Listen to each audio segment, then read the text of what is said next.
En allégeant les murs au XIIIe siècle par les croisées d'ogives et les arcs-boutants, le gothique offre la possibilité d'étendre les surfaces vitrées. Grandes verrières et rosaces peuvent s'ouvrir pour laisser pénétrer la lumière et édifier le peuple.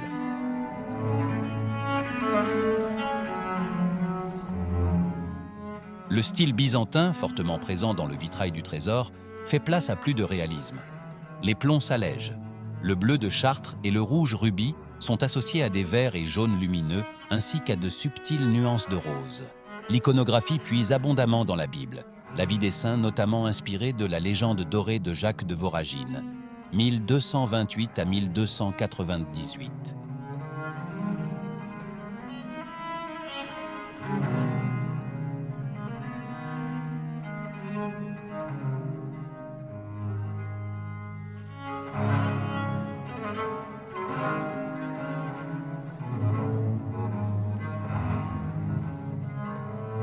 Les plus anciens vitraux, ceux offerts par Saint Louis en 1237, occupent les 3 baies axiales hautes. La baie axiale haute 200 est celle à partir de laquelle sont numérotées les baies de l'édifice. Numéro pair pour la partie méridionale, impair pour la partie septentrionale. Cette verrière se compose de 6 vitraux, chacun encadré de manière différente et jouant à nuancer les couleurs. Elle représente les saints évêques fondateurs de Châlons.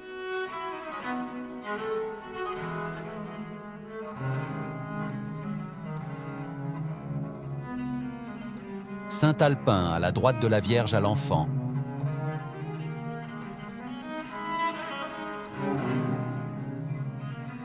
Saint Mémie à la droite de la Crucifixion et Saint Étienne à la droite du Christ en gloire.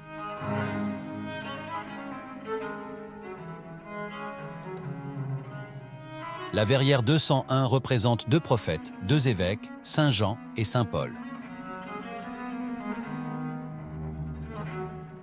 La verrière 202 construite sur le même modèle avec Saint-Pierre et Saint-André. Au collatéral méridional, une seule verrière date du XIIIe siècle. Ce vitrail de 1260 présente les 12 apôtres munis de leurs attributs et le baptême du Christ. Cette baie est dominée par une rose insérant un Christ en gloire. Elle se compose de 8 couples.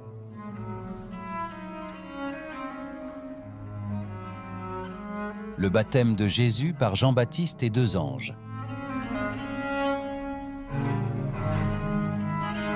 Pierre et Paul, André et Jacques le Majeur.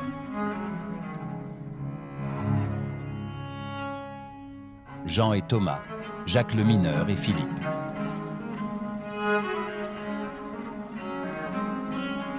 Barthélemy et Matthias, Matthieu et Jude.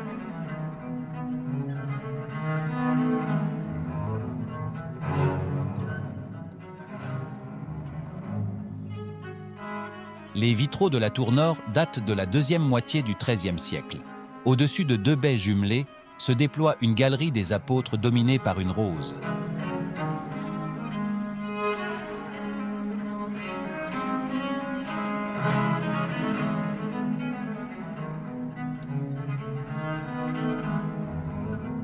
La rose est centrée sur un Christ en gloire, entouré du tétramorphe, composé des emblèmes représentant les 4 évangélistes. Autour figurent une résurrection des morts et des scènes de la vie du Christ.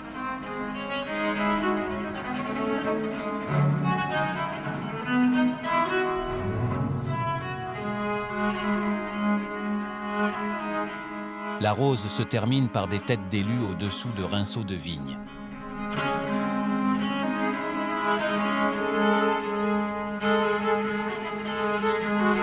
De part et d'autre de 6 quadrilobes se dressent la synagogue et l'église.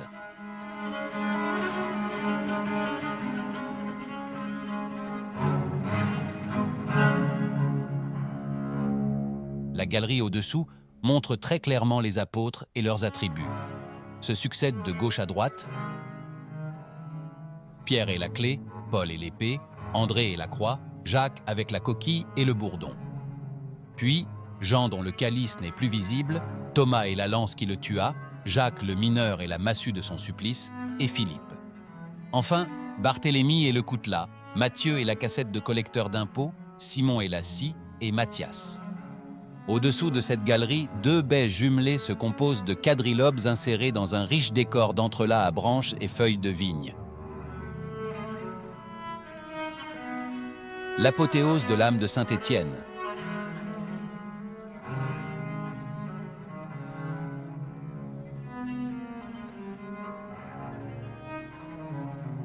La dormition de la Vierge, le songe de Joseph, l'Annonciation, la fuite en Égypte, la Nativité, Jésus et les docteurs, la crucifixion, la dormition de la Vierge entourée des 12 apôtres.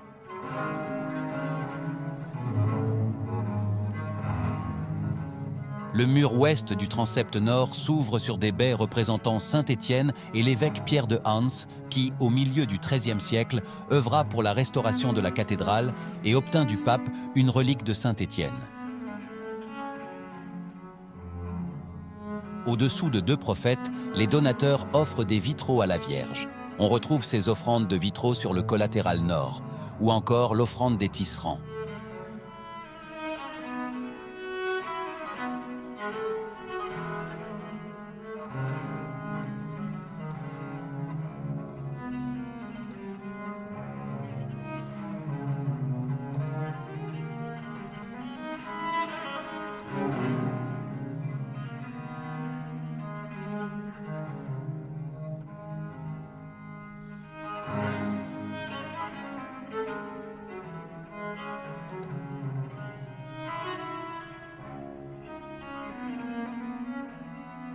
C'est une cathédrale romane reconstruite après l'incendie de 1138, que le pape Eugène III a pu consacrer en 1147. À cette occasion, il a vu les vitraux mosans que nous avons admirés. Sous l'épiscopat de Pierre de Hans et l'influence du chantier de Saint-Denis, le style gothique rayonnant va s'imposer et servir d'écrin aux vitraux que nous venons de parcourir. C'est en particulier après les travaux consécutifs à l'incendie de 1230 que le chœur a pu accueillir les vitraux offerts par Saint Louis. La cathédrale Saint-Étienne de Châlons constitue donc une illustration de l'apport essentiel du XIIIe siècle à l'art du vitrail.